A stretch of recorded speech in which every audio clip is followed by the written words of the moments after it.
All right. And Jeanette, you want to go ahead and get us started? Absolutely. Thank you so much, Emily. Good evening and welcome to the American Pharmacist Association Foundation's Women in Pharmacy Annual Fall event. We're excited to have so many of you join us today, and as we present ways to advocate for yourself in the workplace. I'm Anjanette Wyatt. I am the president of the American Pharmacist Association Foundation. The APHA Foundation is dedicated to ensuring that the outstanding achievements of women in the profession are recognized and celebrated. Through activities planned by the Women in Pharmacy Committee, we work to provide resources related to leadership development, networking, and balancing the demands of career and personal life. Our umbrella for women in pharmacy is inclusive of pharmacists, student pharmacists, and pharmacy technicians. However, our events are not exclusive to women. We invite everyone, anyone in the field of pharmacy and in the pharmacy profession to attend, as collaboration and support from each of you and from every forum is very important to us. This year, the APHA Foundation is proud to celebrate 70 years of philanthropy in pharmacy. And our work would not be possible without the support of each of you. Later in the presentation, you will see different ways that you can support our efforts, especially with our 1953 Society and our 10-year initiative for that. Thank you for your continued support of the APHA Foundation, and Happy American Pharmacist Month. Thank you. All right. Thank you, Dr. Wyatt. You're welcome. I'd like to now introduce, I didn't get to do your formal introduction, but I'd like to now introduce our moderator for the night, and that is APHA Trustee and APHA Foundation supporter, Lauren Bode. Well, thank you so much, and I'm delighted to be here. We have a couple of housekeeping items to go over before we get started. So first, please remember to keep your microphones muted throughout the panel session. You may use the chat to make public comments throughout the panel and to connect with other attendees via the private chat function. Following the panel, we will have a Q&A where you will be welcome to raise your hand, and once called on, unmute your line to ask your question. We will also be monitoring the chat for questions during that time as well. So now I'd like to introduce our panelists. Paula Henderson is the Chief People Officer for the United States Pharmacopeia. She is responsible for leading USP's global people and culture team in creating and implementing strategies focused on attracting, developing, and inspiring great talent. Collaborating with USP's Equity Office, Paula helps foster a multi-generational culture of inclusion and belonging. Prior to joining USP earlier this year, Paula spent 17 years in academic health systems as Chief Human Resources Officer at Virginia Commonwealth University Health System and University of Mississippi Medical Center, and as Vice President of Human Resources at University of Maryland Medical System. She earned her MBA at University of Pittsburgh Katz Graduate School of Business and BA at West Virginia University. Ann Burns is President of Pharmacy Horizons. For 25 years until her retirement in January of this year, she worked at the American Pharmacists Association, most recently serving as Vice President of Professional Affairs. In this capacity, she was responsible for the association's strategic initiatives focused on advancing pharmacist patient care delivery and team-based care delivery models, payment for pharmacist services, collaboration with other healthcare professionals, healthcare quality, pain management, and the opioid epidemic. She is a graduate of the Ohio State University College of Pharmacy and served on the faculty at the college in practice in community pharmacy practice. And Christina Madison is the founder and CEO of the Public Health Pharmacist, a public health consulting firm and a clinical pharmacist specializing in public health with a focus on infectious disease and gender-based health. Dr. Madison is a TEDx speaker and has been featured in over 250 on-air television appearances as a healthcare expert, including being featured on Good Morning America. She is also an adjunct associate professor of pharmacy practice with Roseman University of Health Sciences College of Pharmacy. She's involved with several community nonprofits that are dedicated to the healthcare needs of gender-inclusive individuals in the community in Southern Nevada. So first, I'll turn it over to Paula, who will kick off the session with a brief insight on women in the workforce from an HR perspective. We will then move right into our panel discussion, and we'll save all of our questions for the end for now. Hello, and thank you for the invitation to speak here tonight. First of all, happy American Pharmacist Month. So very, very exciting to be joining you for that. When I heard the theme, advocating for yourself in the workplace, the very first thing I thought of is, and we can go to the next slide, lean in for yourself and your career. We've all heard that term, but we can't emphasize that enough. And lift up those around you, the women around you. Lift yourself up, but lift up the women around you, both in a public way and in private ways. So next slide, please. Your best advocate is, next slide, always the person in the mirror. Be proud when you look in the mirror and remember that you are the one who is responsible for your career, and you are the one that can help advance your career and lead a fulfilling and successful experience, both professionally and personally. So next slide, please. So whenever you might be, wherever you might be in your professional journey, take time to build your career plan. Now, what does that look like? That could look like something on the back of a napkin when you're at Starbucks having coffee. That could look like something, through an app. That could look like the results of a conversation with colleagues. And it is fluid. So it's a career plan. It's not a one and done. It will morph and evolve over the time in your career. Consider the steps you need to take to achieve your milestones. That can be degrees, that can be certifications, that can be the leadership development we've already referenced, involvement in associations, volunteering, taking stretch assignments. Sometimes it's not even related to your direct profession, but it helps to build your portfolio, and it helps you develop as a professional, helps you develop as a leader. Be confident, courageous, and bold, but always ready to pivot, because our careers are not straight lines. And I'm sure that the panelists and I could speak about that if given the opportunity. And many of you have probably experienced the same. And those of you really in your early career will find it's not linear, and that's really okay. Sometimes real life can impact our intention and influence our plans.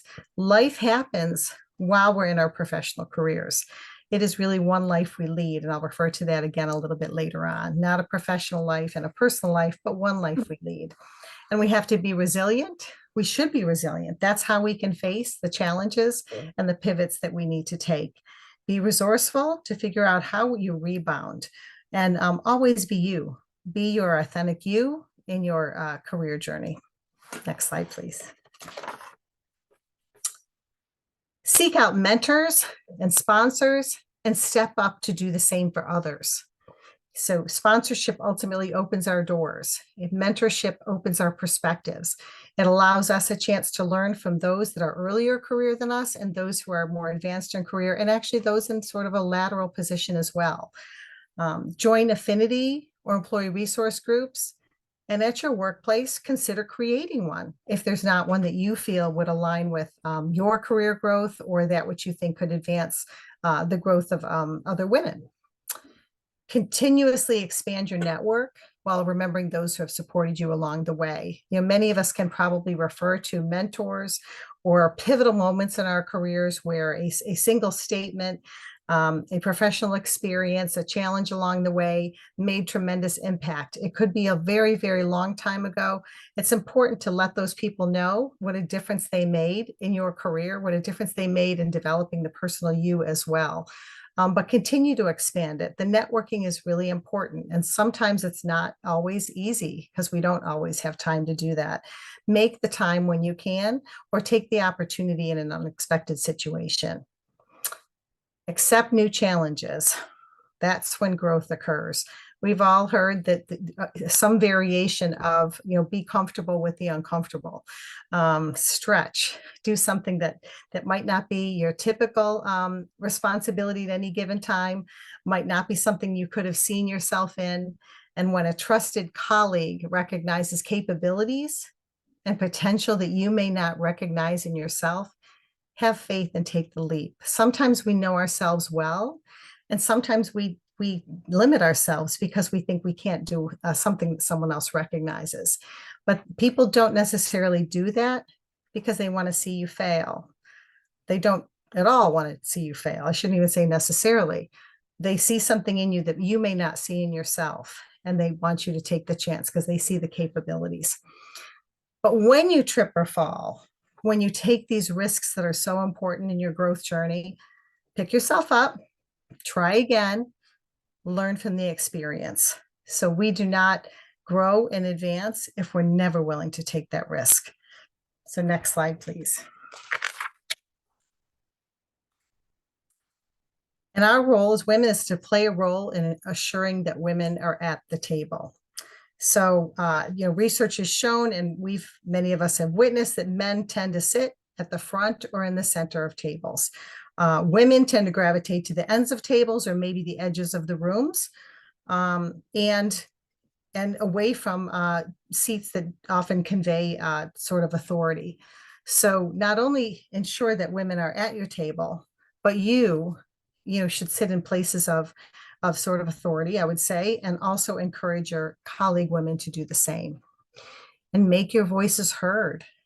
Studies have shown that women tend to be interrupted more, perhaps tend not to be called on more, may not get to finish their thoughts or invited to offer thoughts. So be that person, be the one who does step in, lean in, and express yourself, share your ideas. And if you recognize that it's happening to other women colleagues, say, I'd like to hear some other perspectives, or you were beginning to say, I'd love to hear the rest of what your thoughts are. And so invite others to speak, have them at the table, give them the opportunity, and then provide some positive reinforcement when that's warranted for what was said. It's very important to reinforce it and to compliment your women colleagues in the presence of others. And also, I would say that let's see here, I want to be shaping the conversation. So, women can shape the conversations and actually can pivot a conversation. So be bold, be courageous, and show your voice and show your expertise. You're bringing great expertise to the rooms and the tables you're in, whether they are virtual or whether they are physical rooms. So next slide, please. Women can be powerful allies at work for other women. So celebrate the accomplishments, make sure your women colleagues, superiors or supervisors, managers, hierarchy is aware of the important work and advancements and support that your women colleagues give, and do the same for yours. It's okay. You don't have to be modest. You don't want to be boastful. We know that, but be appropriate, but make sure that you communicate. Sometimes we do, and we keep doing, we keep supporting others. We keep making a difference. We keep making a mark, and we forget to tell people that we are working for or who are within our, hierarchical line of supervision.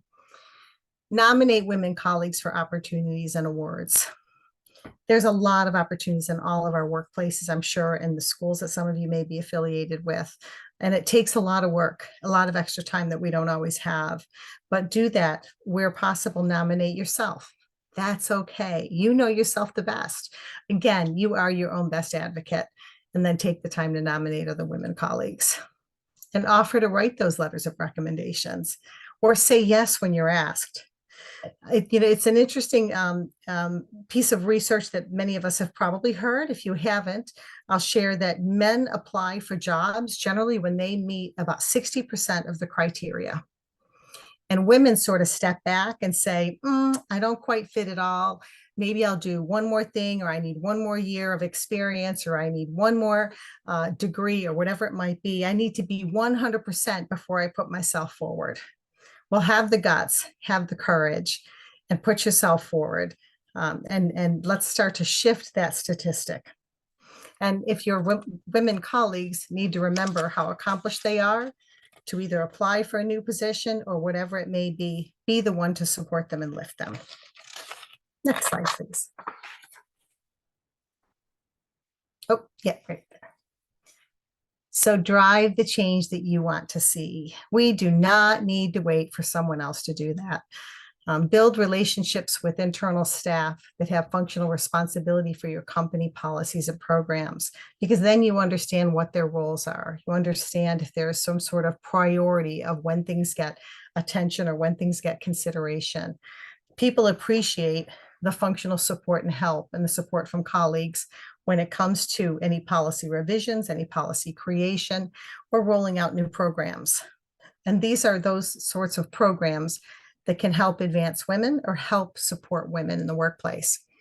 Effectively partner in that initiation of positive change in these policies and programs related to flexible workplace, the leave programs, child and elder care, education assistance, engagement, and more.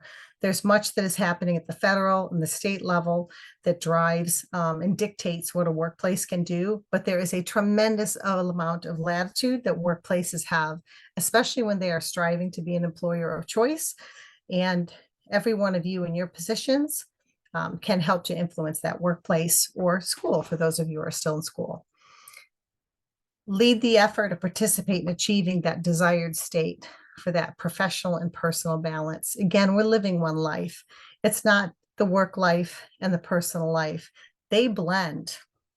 They blend. And I know as a leader at this point in my career, I am trying to give people that work for me and around me, and in the role that I have at my organization, much more grace, because we cannot separate from the personal when we are living the professional in the moment. So try to create programs that help us be our authentic selves in the workplace, but also recognize that there may be pulls and draws and distractions, and we have to find a way to balance that so we can all drive our mission in our workplace and also have a fulfilling personal life that we're managing as well.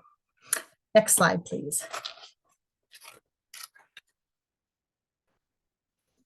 And if you're a people leader, and this isn't only, this can also apply when you're an individual contributor, but if you're a people leader, so you are leading other people, do promote diversity, ensure that equity in the workplace.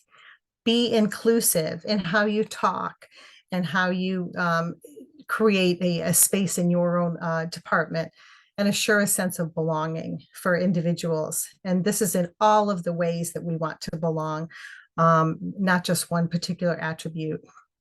Create the space you need to succeed in your definition of success, and do this as well for the employees that report to you or your staff.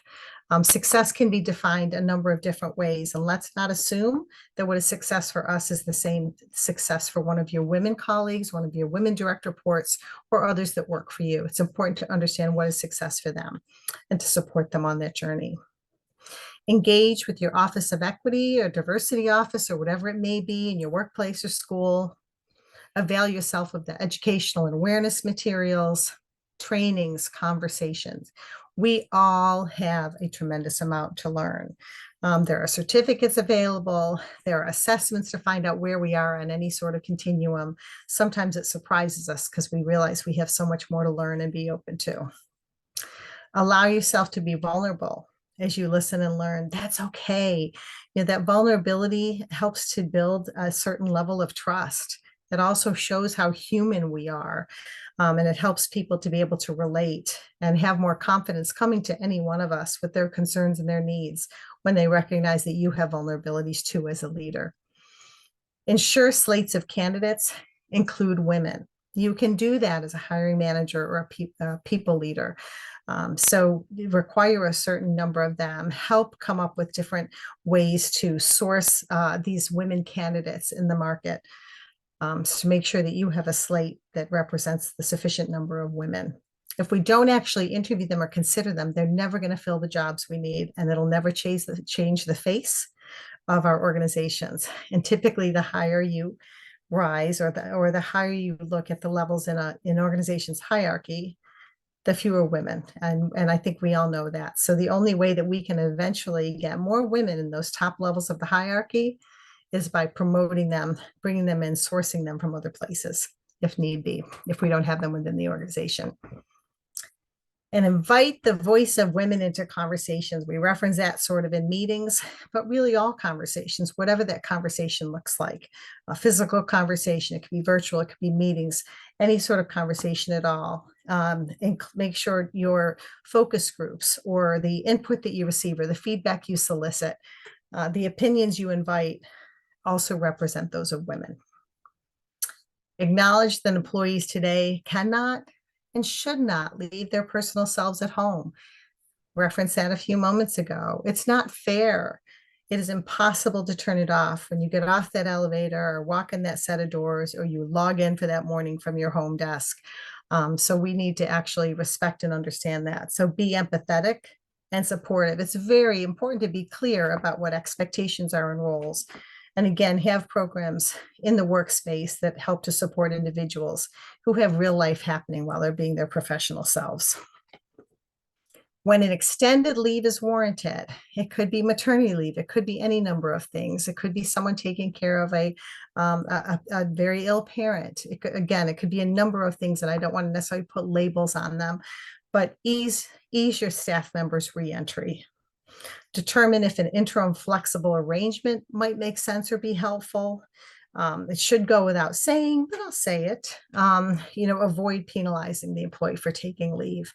That should absolutely never happen. It's not legal to do so. It's not appropriate to do so, and it's not what we want to do so. So we need to help make sure that doesn't happen.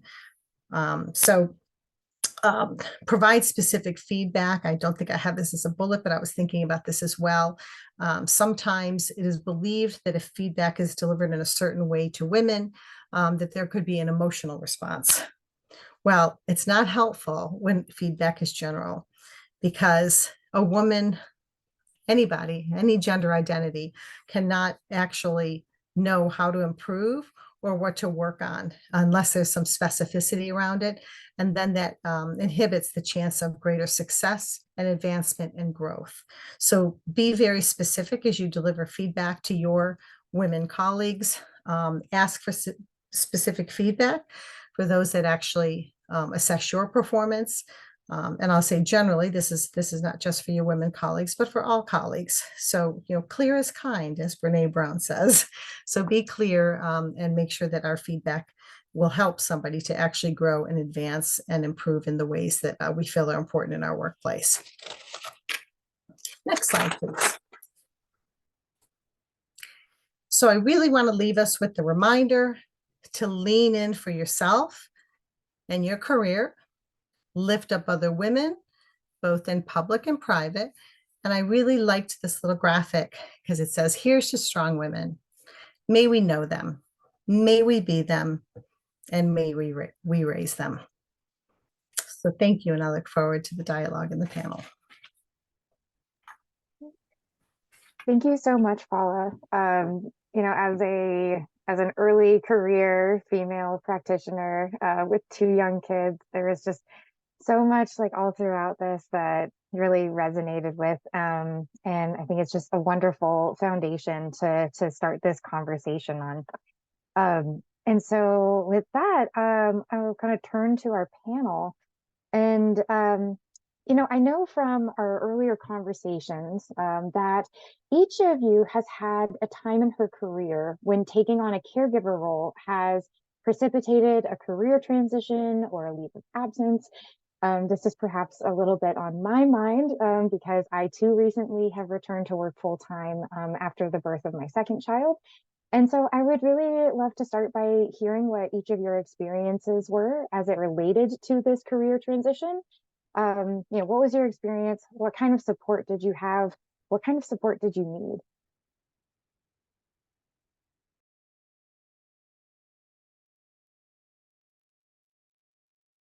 I guess I'll go ahead and start. But before we get started with the very poignant question, thank you so much.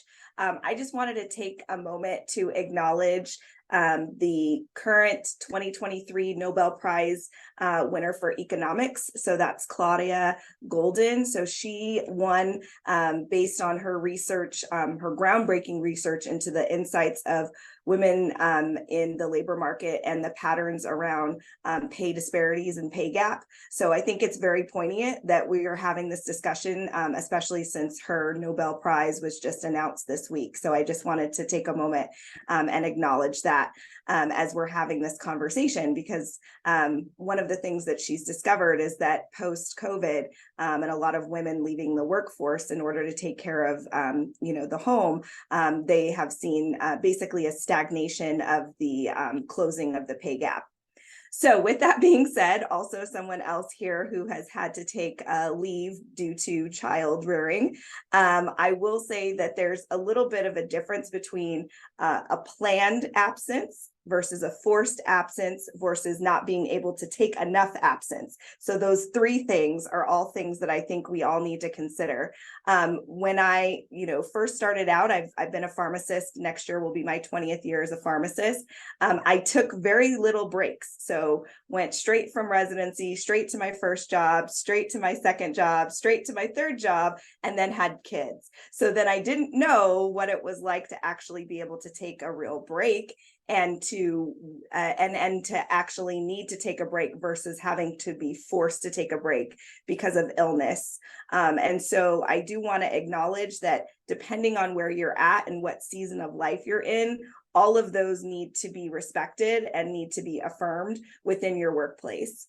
And that may be leaving your current job and taking time for yourself, or that may be having to step back because you have to take a leave of absence due to taking care of yourself, a family member, your child, or an aging parent.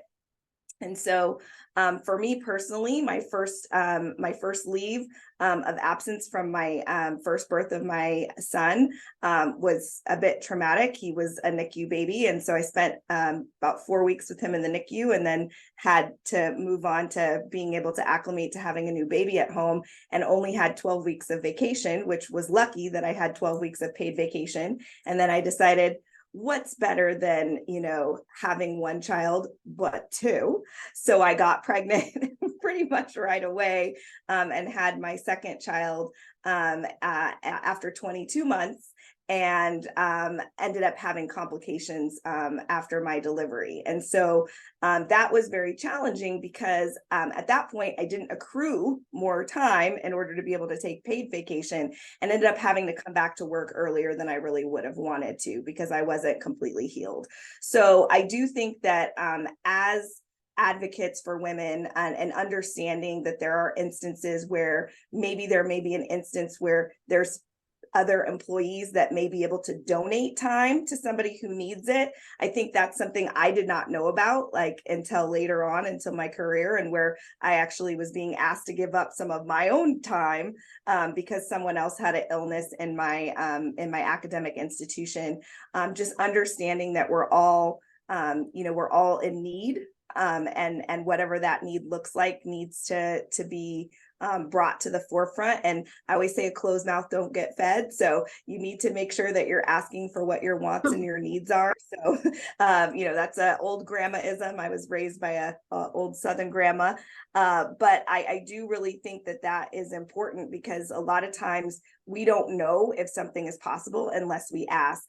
And if you're a valued employee and they want you to stay, that conversation should be had so that everything, it doesn't just benefit the employer, but it also benefits the employee as well. So thank you.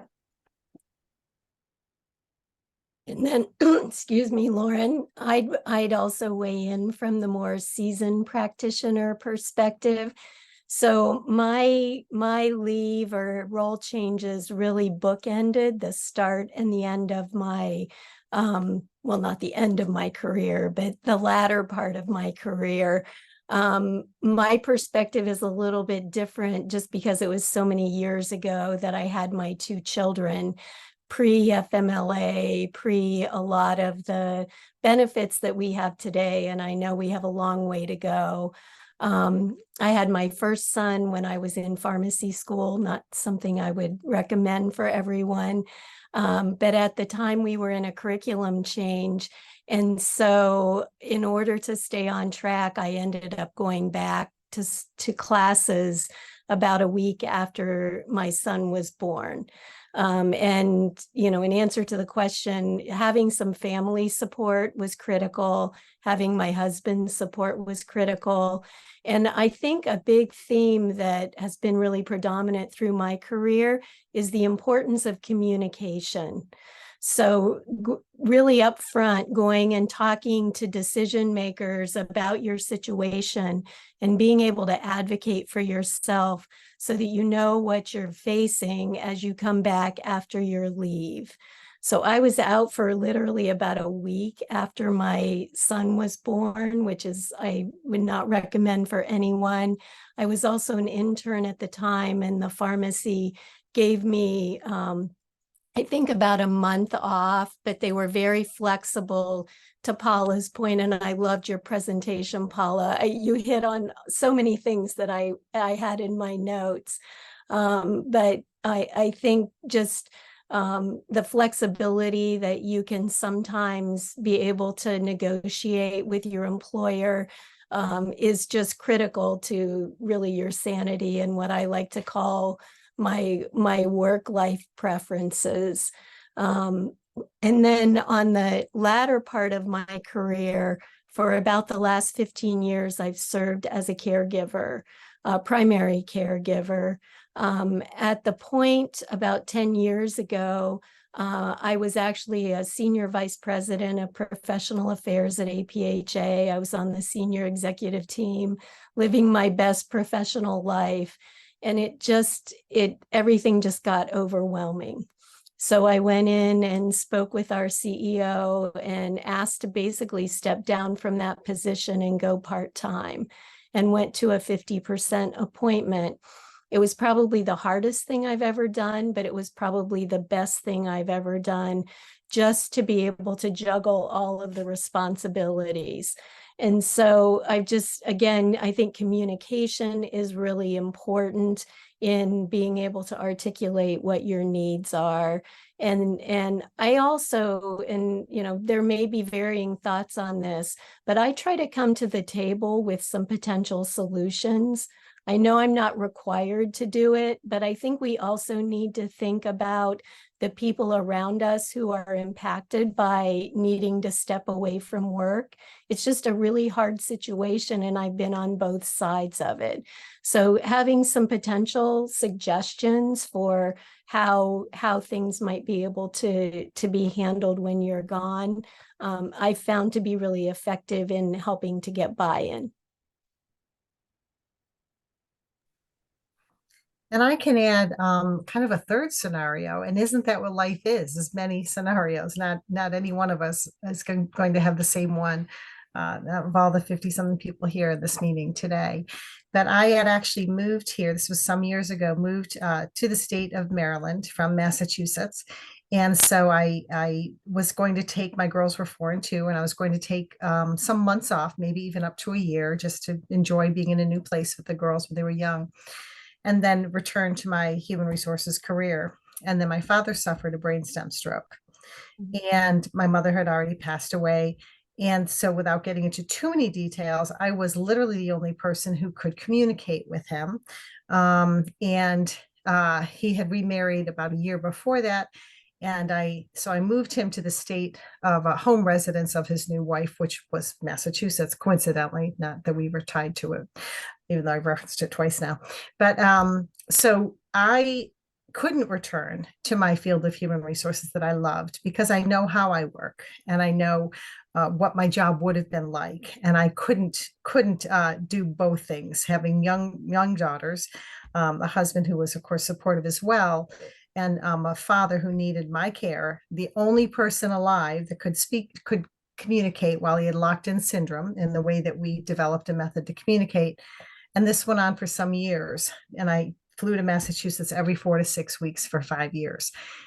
So I had to step out. I had no idea I'd be stepping out for that duration. As each month passed, I didn't know how many more months it was going to be. And when he passed away, I immediately wanted to come back into my field, of course, and thought, how am I going to do this? And what is my story to be told? So my story was one of, the resourcefulness and how I supported and helped my father, and the ideas, the innovations I had to be able to actually establish a line of communication. And the other ways I could actually speak about it, and also drawing on my human resources background. And now it had been a few years, but I thought it's still something, and I'm still me, and I have so much to bring to this new possibility and opening. And I will say it took, bring your courage, bring your confidence, bring all of the tools to the table that you can define as to why you can be that right next person for that role. And I was very fortunate, and that is actually when I began my career in academic health. And what I have today too, also the organization I'm with, USP, I say does the same thing, changes and saves lives.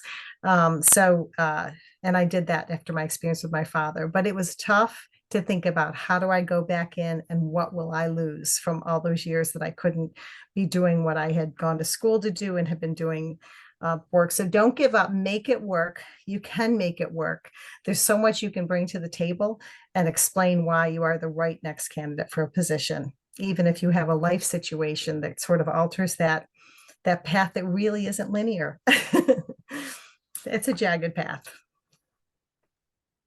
So what I'm kind of hearing threading through each of your stories, as varied as they are, is this sort of central theme of advocacy, which makes sense. I mean, it is in the title of the presentation. It is why we are gathered here today. And so I've heard like some things, Anne, you mentioned, bringing some potential solutions into those conversations. Paula, it sounds like you had been very intentional in like crafting a narrative around, kind of advocating for yourself. And Christina, I know your career has been marked by a lot of points of like self-advocacy. Can I turn it over to you all again to just expand on this, ways that, personally and professionally, as you're navigating these transitions, how you've been able to advocate for yourself? I think one thing for me is that it's not just one conversation. I think sometimes we go into it thinking we're going to go in and advocate for something or ask for something, and we're going to get an answer right away. And sometimes that happens, but really it's often laying the groundwork for what you would like to do and exploring it. And again, what would work from the employer's perspective versus what works for you. So persistence, I think, is very important in advocating.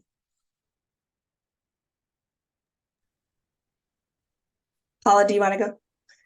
I was just going to say something quick that came to mind, and I think it may not be something. Don't always go in for the big win, the extra money, the new title, whatever that might be.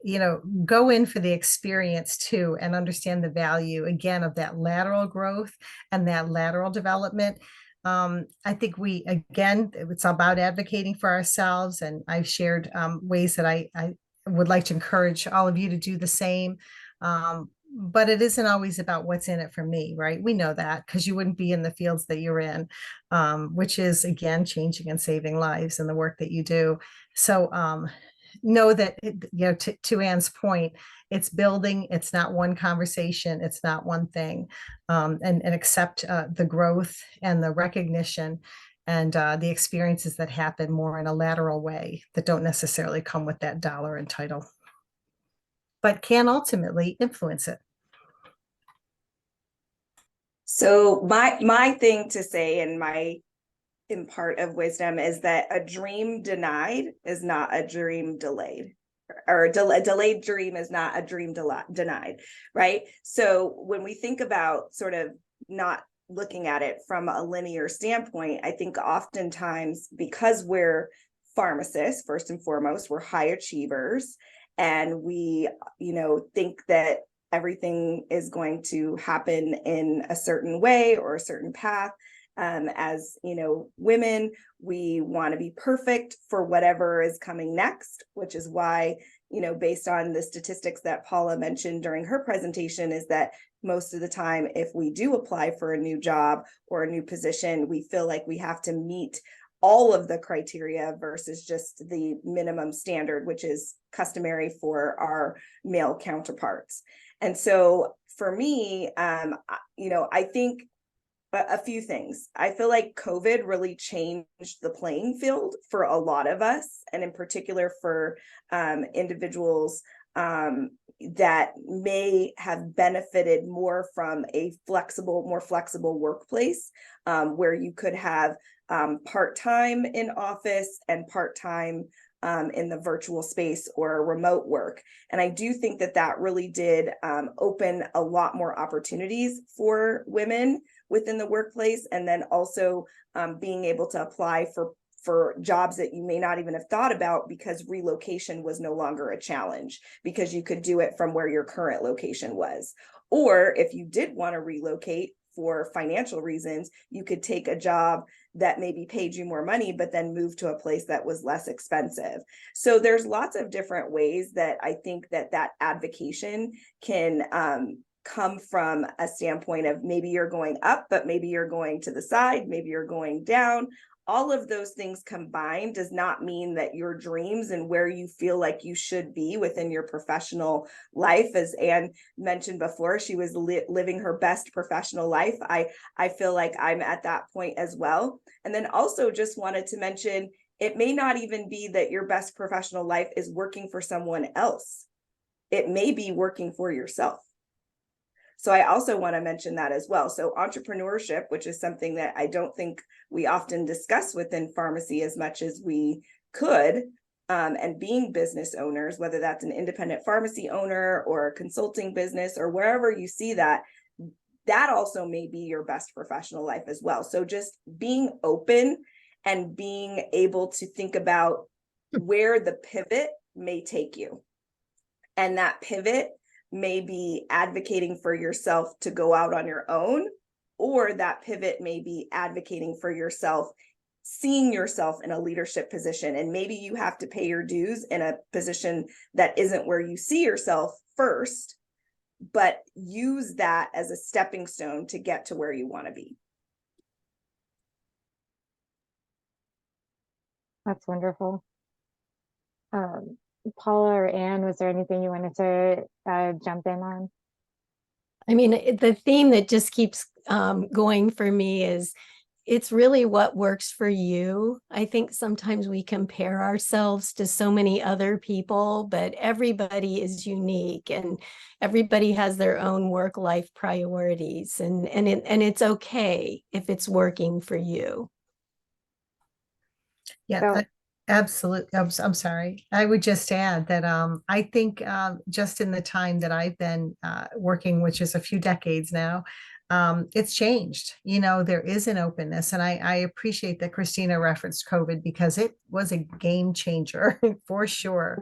It had to open minds and hearts in a way that we have not seen happen in workplaces. Not to say some weren't already doing it, but those that thought they couldn't do it realize they can do it.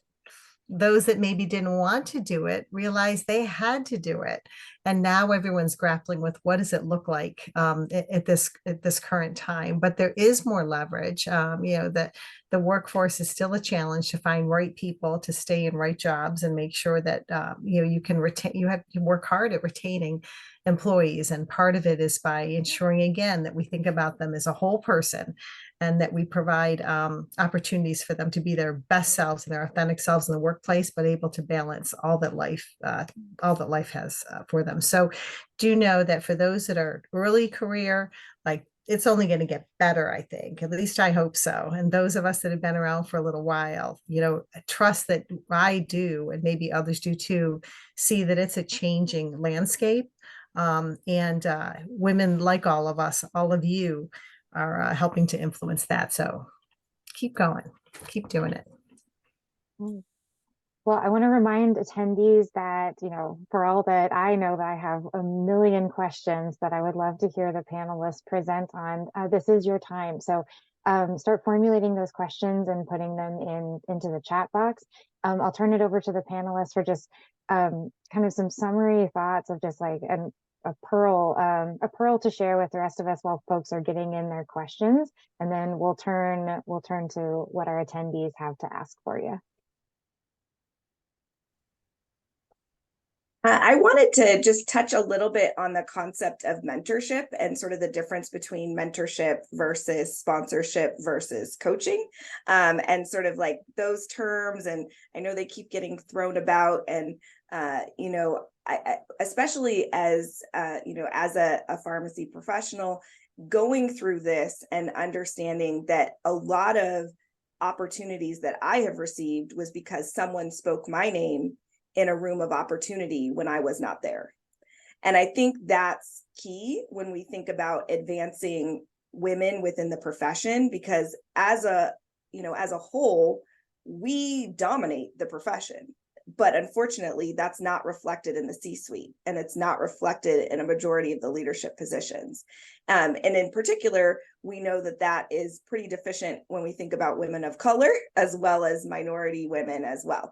And so that is gender identity, that's sexual orientation, the whole 9 yards, right? We need more diversity, and we need more lived experiences when it comes to leadership positions in order to be able to really affirm the life decisions and the choices of the people who work under us. And when we don't have those lived experiences and we aren't able to empathize truly with them, it does create division and then potentially impact our ability to retain top talent. So I do want to, you know, echo that sentiment from Paula that it is a lot of work.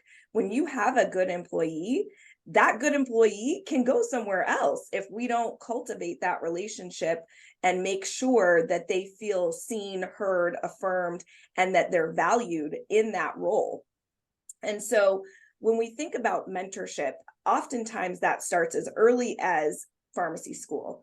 And for me personally, that was someone who was a faculty member for me. And then she became not only my mentor, but then she became my sponsor. And then she became my colleague and my friend. So I ended up teaching for the College of Pharmacy that I went to school at. And then she really helped me when I was navigating not only being a new faculty member, but also what I needed to do as far as aspirations for professional development. So ACCP was my first professional home, in addition to APHA and ASHP, and just kind of navigating that space. When Paula was talking about awards, I think that starts off with just the benefits of organizational involvement, and really, how do we even get to the point where we have the ability to nominate each other for awards? It's being involved in your state organization, it's being involved in national organizations, and then really reaching back and pulling those people up with you as you move along.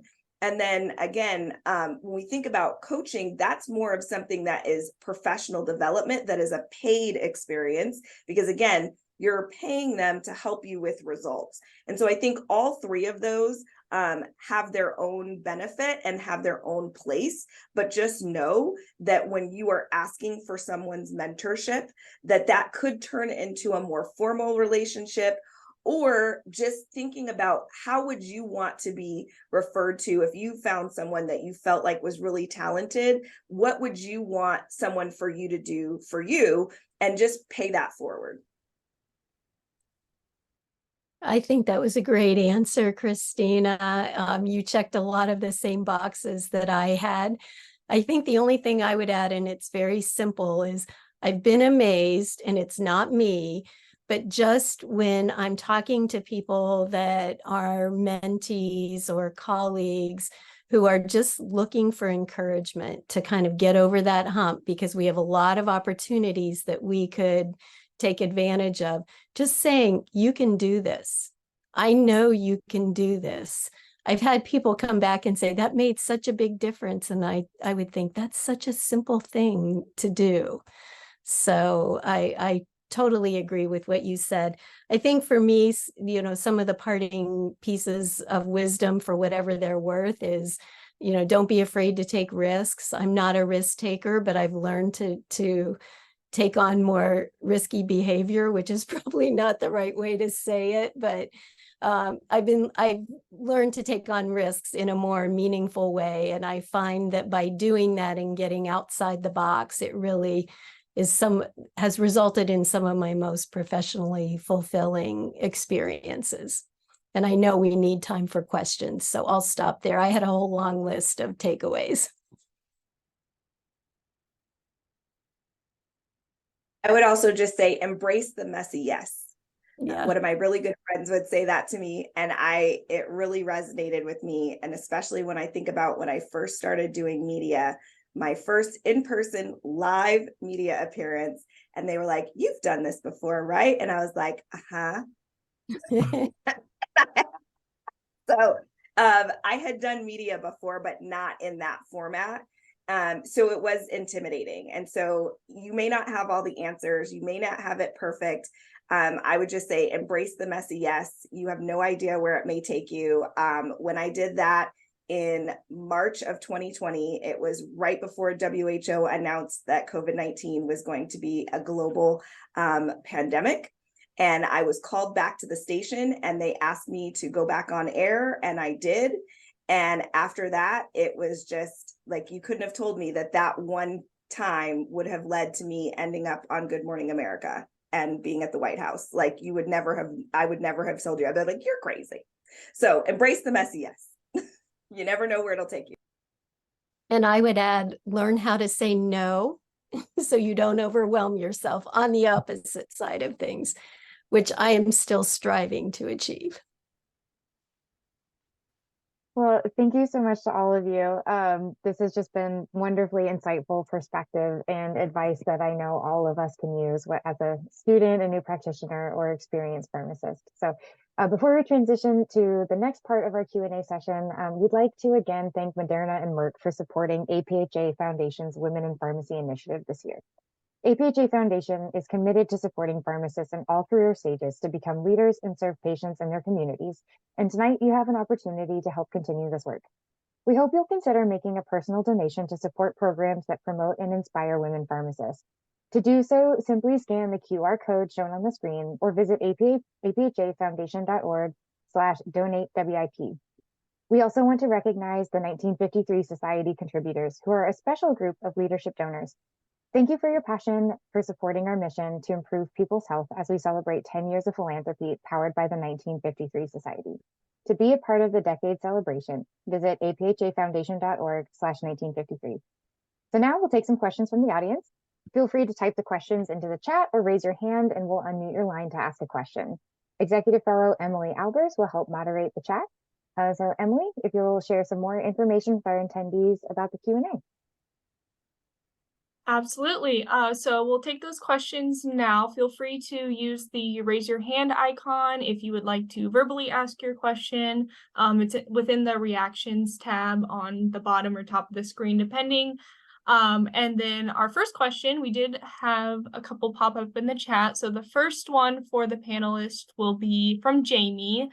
And that is, what are your biggest pieces of advice for female students who will be getting ready to enter the field after graduation in a few years?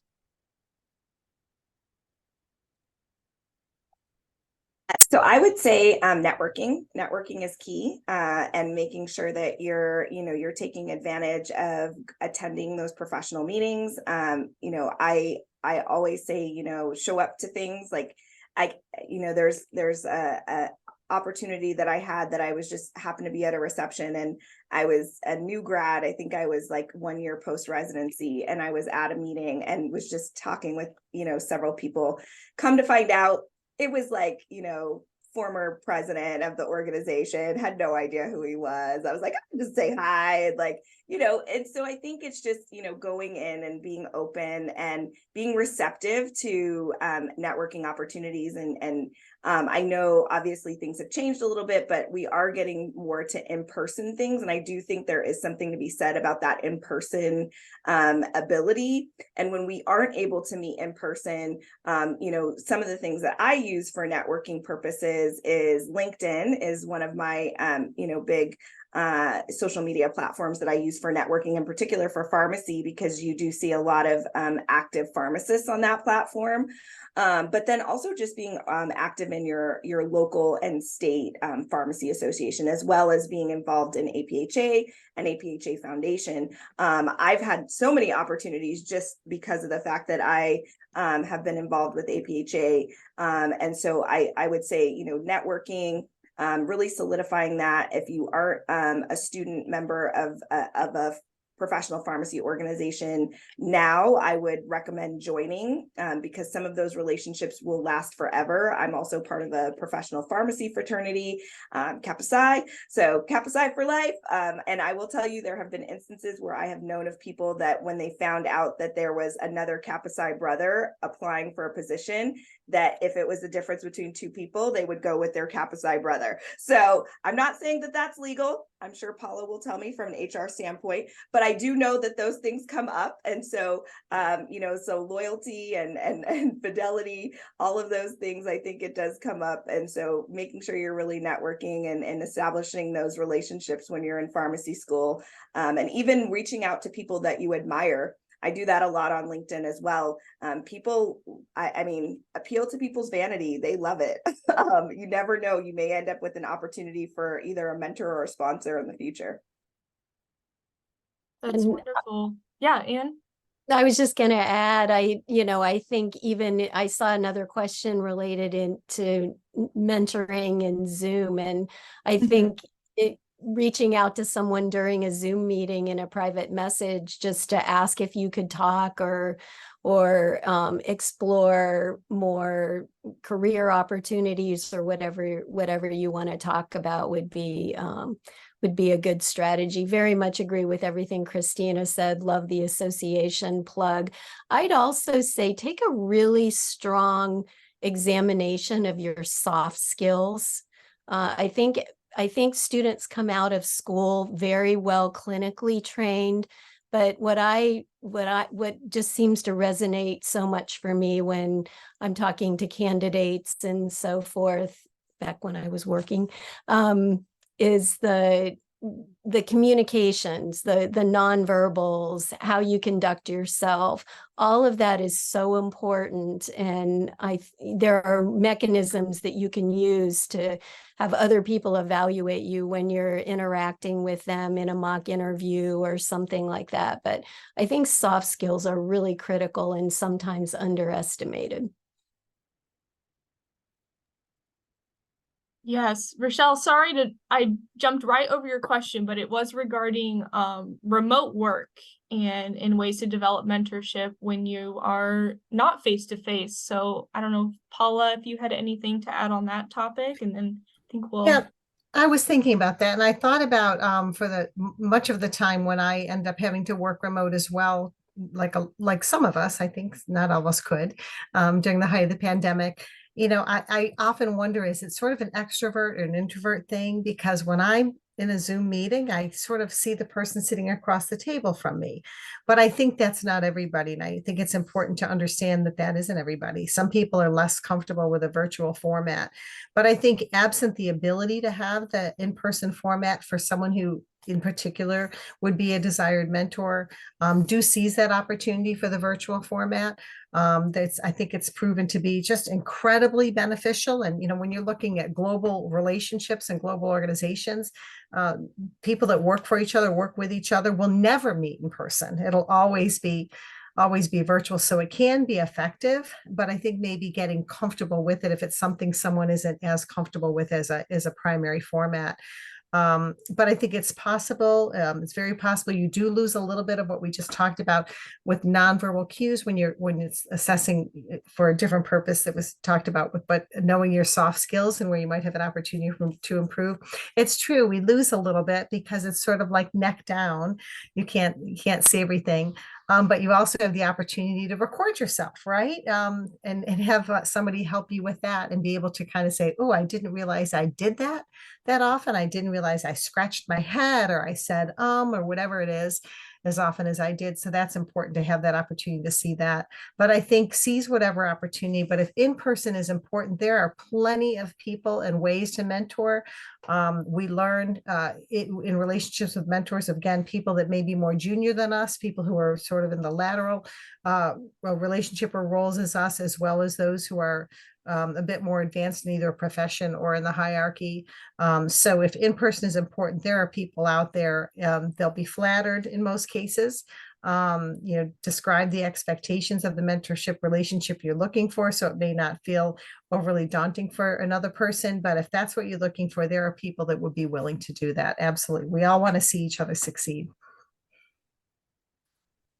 And I would also just want to point out, volunteer opportunities or engaging with your local nonprofits. There's lots of, my physician and nurse colleagues that I've met through some of my advocacy work within my community that had nothing to do with pharmacy, which also I think is a fantastic way to promote the profession and why we are one of the most unsung heroes within the healthcare system. And so oftentimes I remind my colleagues that I am a pharmacist and that I am not an oddity or a unicorn, and that there are many of us and we are very qualified and can all do these fantastic things. So I think, doing a little bit of that reconnaissance work within your community and reaching out and saying, that you can volunteer. There's a medical reserve corps that you can do through your local health department. You can advocate for kids in your community. There's so many different things. I'm part of a nonprofit that we supply entertainers for children who have been in hospitals for prolonged periods of time. So it's through the Ryan Seacrest Foundation, but it's, I work and live in Las Vegas, so we have tons of entertainers, and it's just, I would never in a million years have thought, oh, okay, I'm going to be involved with the Ryan Seacrest Foundation or had an opportunity to meet all these amazing entertainers. But again, I think it's just a matter of stepping out of your comfort zone and looking at ways that you can engage with your local community that may end up giving you opportunities that you wouldn't even have thought that you may have gotten otherwise. Wonderful. Well, thank you so much to our panelists, and thank you for everyone in our audience for participating today. The APHA Foundation and Women in Pharmacy Committee will be planning more activities, and we invite you to continue your involvement. Our next event will be held during APHA 2024 in Orlando, and tickets will be available when APHA 2024 registration opens. If you have feedback from this event, suggestions for future programming, or would like to get involved with the Women in Pharmacy Committee or the APHA Foundation, please visit the Women in Pharmacy webpage or email Emily Albers. Thank you so much and have a great evening, and we look forward to seeing you in Orlando in March.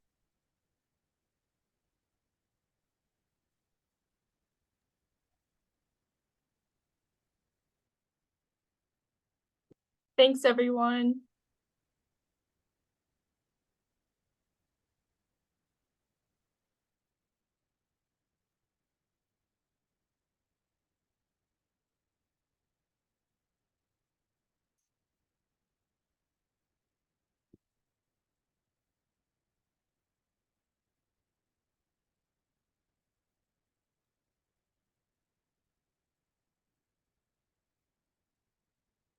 Thanks to each of you. I think that went great.